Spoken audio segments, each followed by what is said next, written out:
Dito kami ngayon sa dry dock, China.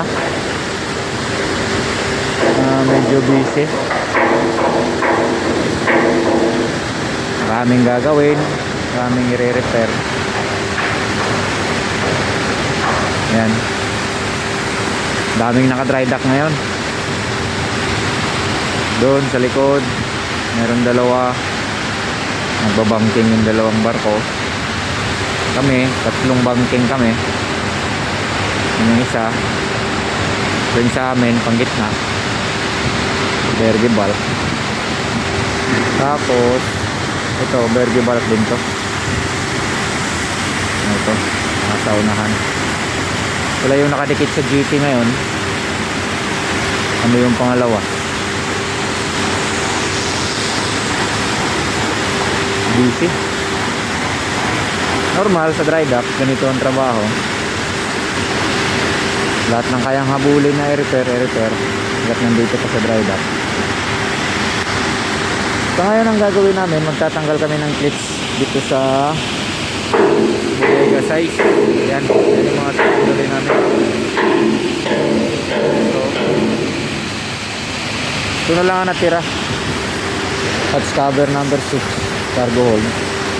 Numpisan na namin ito kahapon. Tanggal na ito dito na side. Ito yung gamit namin para mabilis. Impact wrench yung tawagin to. Dun may pinabrikit kami na tools dahil malaki ang sukat ng nut dito, iba sa ibang bodega. Walang special tools na ginawa, kaya yan, nagpabrikit kami. Ako nga pala, fitter dito.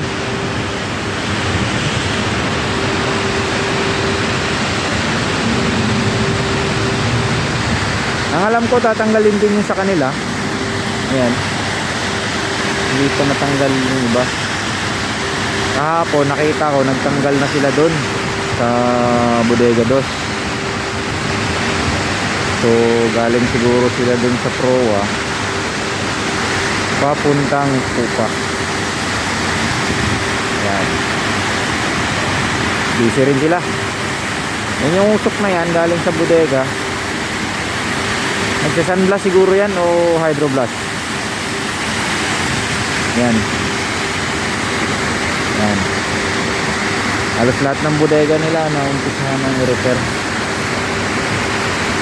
Sa amin, sa 9 pa lang. Yun dun, bandang 9. Harap ng akomodasyon. Ayan o. Na hydroblast na yun, na umpisahan na. Lahat din ng bodega namin i-repair. Lalo na yung sa mga ladder. Dahil unsafe na kung babaan. Durog na yung iba. Sira na yung mga hagdan.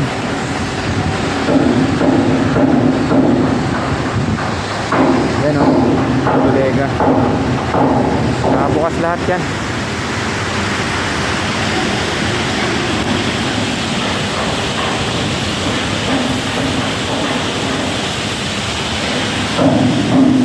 Kasama ko, naghahanap pa ng hose, air hose, dahil kahapon yung ginamit namin nawala dito. Siguro may nagpicture o may ginamit.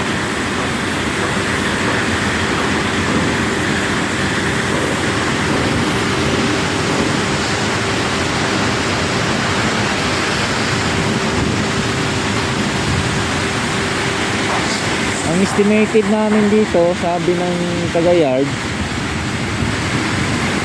1 month. So matagal-tagal to.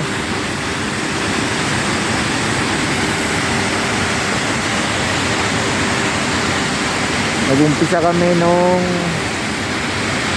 ano ba yun, 15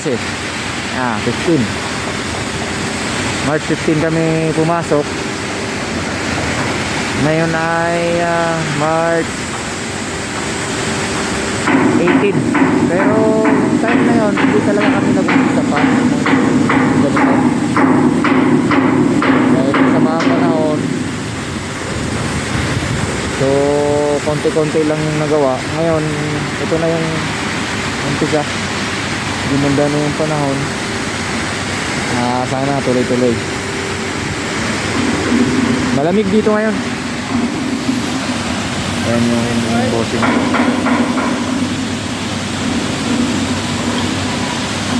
Sige. Tuloy lang muna kami ngayon. Dahil medyo busy pa.